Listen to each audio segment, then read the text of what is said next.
বাংলাদেশের বর্তমান অন্তর্বর্তীকালীন যে সরকার আছে সেই সরকারের যুব ক্রীড়া, স্থানীয় সরকার, পল্লী উন্নয়ন ও সমবায় মন্ত্রণালয়ের উপদেষ্টা আসিফ মাহমুদ সজীব ভুঁইয়া, ওনার একটা ইন্টারভিউ প্রকাশিত হয়েছে বাংলাদেশ সংবাদ সংস্থা বা বাসস,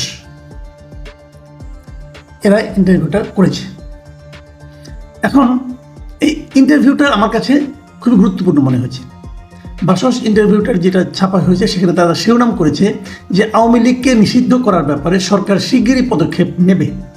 এখানে আসিফ মাহমুদ কীভাবে তারা পদক্ষেপ নেবে এবং আওয়ামী লীগকে নিষিদ্ধ করার ব্যাপারে সমস্ত রাজনৈতিক দলগুলো ঐক্যবদ্ধ হয়েছে এই ধরনের কথা বলেছেন। তো ঠিক আছে, এটা নিয়ে আমার কোনো বক্তব্য নাই। যদি তারা আওয়ামী লীগকে নিষিদ্ধ করেন, যখন করবেন তখন দেখা যাবে তারা কী করে, কী প্রতিক্রিয়া হয়, তখন দেখবো। ওটা নিয়ে আমি আসলে এই আলোচনাগুলো আজকে ওটা নিয়ে করবো না। আজকে আমি যে আলোচনাগুলো করতে চাই ওনার দুটো প্রসঙ্গ নিয়ে। তার মধ্যে একটা হলো দাবি। উনি একটা জিনিস বলেছেন যে একটা দাবি হিসাবে, যে উনি বলেছেন যে একটা প্রশ্নের জবাবে উনি বলেছেন যে আমি মনে করি সাধারণ মানুষ কিংবা রাজনৈতিক দল যে বা যারাই হই না কেন, আমরা এদেশের জনগণকে রিপ্রেজেন্ট করি। এই হলো তার বক্তব্য, যে আমরা যেই হই না কেন, আমরা রাজনৈতিক দল বা সাধারণ মানুষ হই, ওনারা মানে এই অন্তর্বর্তীকালীন সরকার যেটা, তারা নাকি দেশের জনগণকে রিপ্রেজেন্ট করেন। তো এই দাবিটা কিন্তু একটা বড় দাবি। দেশের জনগণ কিন্তু 18 কোটি জনগণ, পুরো জনগণকে ওনারা রিপ্রেজেন্ট করেন। এটা আমি কি করে বুঝবো?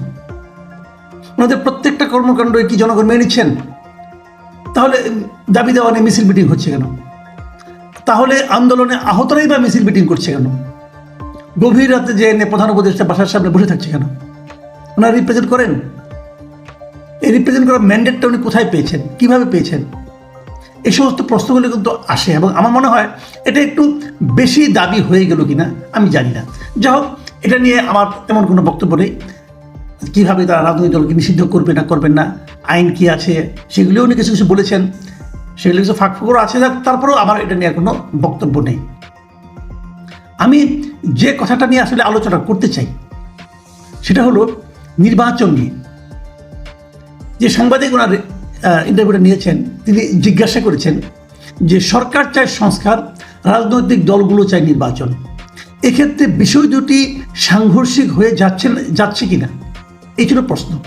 এই প্রশ্নের জবাবে মিস্টার আসিফ মাহমুদ বলেন যে না, মোটেই সাংঘর্ষিক নয়। এই বিষয়গুলোর পুরোটাই আমাদের সদিচ্ছার উপর নির্ভর করে। ওনার বক্তব্য যে সরকারের যে সংস্কার এবং রাজনৈতিক দলগুলোর যে নির্বাচনের আকাঙ্ক্ষা, নির্বাচন দ্রুত দেওয়ার জন্য যে দাবি, তার মধ্যে উনি কোনো সংঘর্ষ দেখছেন না। তাহলে দুদিন আগে এই সংস্কার নিয়ে তারেক রহমান সাহেব কি বলেছিলেন, এটা কি উনি পড়েননি? সংস্কারের নামে, সংস্কারের বিষয়ে যে তারেক রহমান সাহেব সন্দেহ প্রকাশ করেছেন, এটাও উনি পড়েননি। ঠিক আছে, উনি তারপরে তারেক রহমান সাহেব এই সংঘর্ষ অথবা তারেক রহমান সাহেবের সন্দেহ, এটাকে যদি সাংঘর্ষিক মনে না করেন তাহলে ভালো, আমার কোনো অসুবিধা নেই। উনি বলছেন পুরোটাই আমাদের সদিচ্ছার উপর নির্ভর করে। আমাদের মানে কাদের? উপদেষ্টাদের, মানে সরকারের, নাকি পুরো রাজনৈতিক দল এবং সরকারের? এই জিনিসটা ক্লিয়ার করলে ভালো হতো। যদি উপদেষ্টাদের সদিচ্ছার উপর হয় তাহলে এর সঙ্গে আমি একমত না। তাহলে বলবো যে এতটা আপনাদের যদি এটা যদি আপনার দাবি করেন, এটা একটু এক পেশে দাবি হয়ে যাবে। আর যদি বলেন না, উপদেষ্টা এবং সরকারের এবং আপনার সেই সঙ্গে বিরোধী দলের সকলের সদিচ্ছা, তাহলে ঠিক আছে। এই নির্বাচন নিয়ে এবং সংস্কার প্রসঙ্গে উনি আরেকটা কথা বলেছেন, যে যারা নির্বাচন চাচ্ছে তাদের উনি সমালোচনা করেছেন। উনি বলেছেন যে রাজনৈতিক দলগুলো হাসিনার সময় বলে আসছিল বিদ্যমান কাঠামোতে নির্বাচন সম্ভব নয়, তারা এখন আবার একই বিদ্যমান কাঠামোতে নির্বাচনের কথা কোন গ্রাউন্ড থেকে বলছে, এটা আমার কাছে স্পষ্ট নয়। সেটাও তাদেরকে স্পষ্ট করতে হবে। একই সংবিধান, আইন কানুন রেখে নির্বাচন করলে সেটা স্বৈরাচার শেখ হাসিনার আমলের নির্বাচন থেকে কতটা আলাদা হবে, সেটা আমার বোধগম্য নয়। এই যে কথাটাই, সেই যে পুরো আমি একটা প্যারা পড়লাম আপনার, এটা হচ্ছে এই ইন্টারভিউয়ের সবচেয়ে গুরুত্বপূর্ণ বলে আমি মনে করি এবং আমি আসলে এটা নিয়ে আলোচনা করতে চাই। আগের আলোচনাগুলো খুব একটা গুরুত্ব না দিলেও চলবে।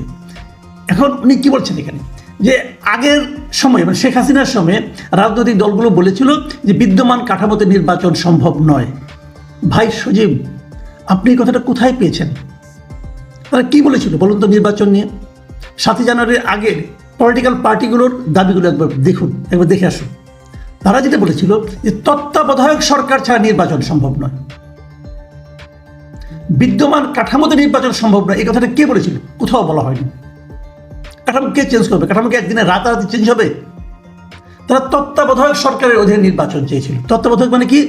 নির্দলীয় নিরপেক্ষ একটা সরকারের অধীনে তারা নির্বাচন চেয়েছিল। আরও যদি আমি স্পষ্ট করে বলি, তারা এমন নির্বাচনের সময় এমন একটা সরকারকে রাষ্ট্র ক্ষমতায় দেখতে চেয়েছিল যে সরকার প্রত্যক্ষ বা পরোক্ষভাবে এই নির্বাচনে অংশ নেবে না, অথবা নির্বাচনে অংশগ্রহণকারী কোনো একটা পক্ষের সঙ্গে প্রত্যক্ষ বা পরোক্ষভাবে সংযুক্ত থাকবে না বা তাদের প্রতি সহানুভূতি প্রদর্শন করবে না।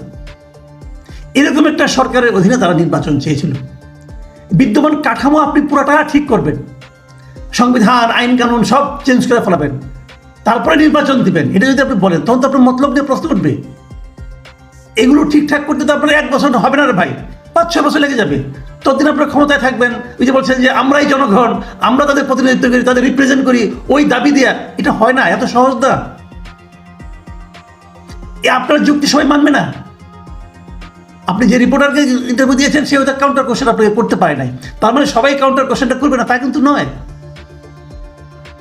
প্রথমত প্রমাণ করতে হবে যে একটা নির্দলীয় নিরপেক্ষ তত্ত্বাবধায়ক সরকারের অধীনে নির্বাচনটা হবে, এটাই সবাই চায়। কাজেই আপনার কোনটা বোধগম্য নয়, আপনি তো বিষয়টাকে গুলিয়ে ফেলেছেন। কেউ বলে না যে বিদ্যমান কাঠামো বলতে তো বিশাল বিষয় ভাই। এই কাঠামোর মধ্যে আইন আছে, সংবিধান আছে, বিচার বিভাগ আছে, তারপরে আপনার প্রশাসন আছে, আপনি সব চেঞ্জ করে তারপরে আপনি ইলেকশন দেবেন। সেই চেঞ্জটা কে করবে? এই চেঞ্জটা করার ইত্যাদি তো আপনার কাছে নাই। সংবিধান কিভাবে চেঞ্জ করবেন? আপনি দাবি করছেন যে আপনি জনগণকে রিপ্রেজেন্ট করেন, জনগণকে বলছি কখনো? জনগণকে বলছে যে আপনি আমাকে, আমি কি বলছি যে আপনি আমাকে রিপ্রেজেন্ট করেন? আমি তো বলিনি ভাই। আর এটা কি সারা দুনিয়া জোড়া কি গ্রহণযোগ্য হবে? এটা তো হবে না এইভাবে। কাজেই মধ্যে কথাটা হলো, এখন যে কথাটা নাকি তারা বলেছিল আগের সরকার আমলে যে আমরা একটা নির্দলীয় তত্ত্বাবধায়ক সরকারের অধীনে নির্বাচন চাই, সেই নির্দলীয় তত্ত্বাবধায়ক সরকার কি আপনারা গঠন করতে পেরেছেন? এখন যে সরকারটা আছে আপনাদেরটা, সেই তত্ত্বাবধায়ক সরকারের যে কনসেপ্ট, তার সঙ্গে কি এটা সামঞ্জস্যপূর্ণ? আপনার সরকার তো এই ছাত্রদের, এই ইন্টারভিউতে ছাত্রদের রাজনৈতিক দল নিয়ে ওনাকে প্রশ্ন করা হয়েছে, উনিও বলেছেন যে কি করবেন না করবেন। সেটা থেকে দৃঢ় স্পষ্ট যে দলটা হতে যাচ্ছে সেই দলের সঙ্গে প্রত্যক্ষ অথবা পরোক্ষভাবে ওনার সম্পর্ক আছে, ওনার সহকর্মী নাহিদ ইসলামের সম্পর্ক আছে, মাহফুজ আলমের সম্পর্ক আছে, এমনকি ডক্টর ইউনূসের সম্পর্ক আছে। এটা ওনার ইন্টারভিউ প্রকাশ হয় নাই, ডক্টর ইউনূস নিজেই বলেছেন যে উনি ছাত্রদের রাজনৈতিক দল করতে বলেছেন। তো এই দলটার নিরপেক্ষতা নিয়ে তো প্রশ্ন উঠবে, যে কথাটা মির্জা ফখরুল ইসলাম আলমগীর বলেছিলেন। যদি এই সরকার নিরপেক্ষতা বজায় রাখতে না পারে, তো নির্বাচনের সময় নতুন একটা সরকার দরকার পড়বে। তাহলে হলোটা কি? আপনারা কিভাবে নির্বাচন অনুষ্ঠানের সময় সরকারে থাকবেন আমি কিন্তু বুঝতে পারি না। আর এটা কি পলিটিক্যাল পার্টিগুলো মানবে? আমার সেটা নিয়েও সন্দেহ আছে। প্রিয় দর্শক, সবচেয়ে বড় কথা হলো সংস্কার করতে হবে, কোনো সন্দেহ নেই। যে সমস্ত সংস্কারের কথা বলা হচ্ছে সেই সংস্কার প্রস্তাবগুলো কি যথাযথ হয়েছে?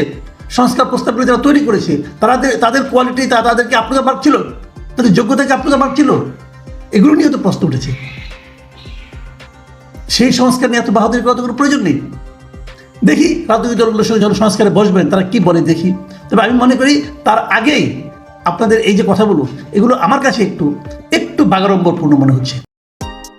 Subscribe to my channel.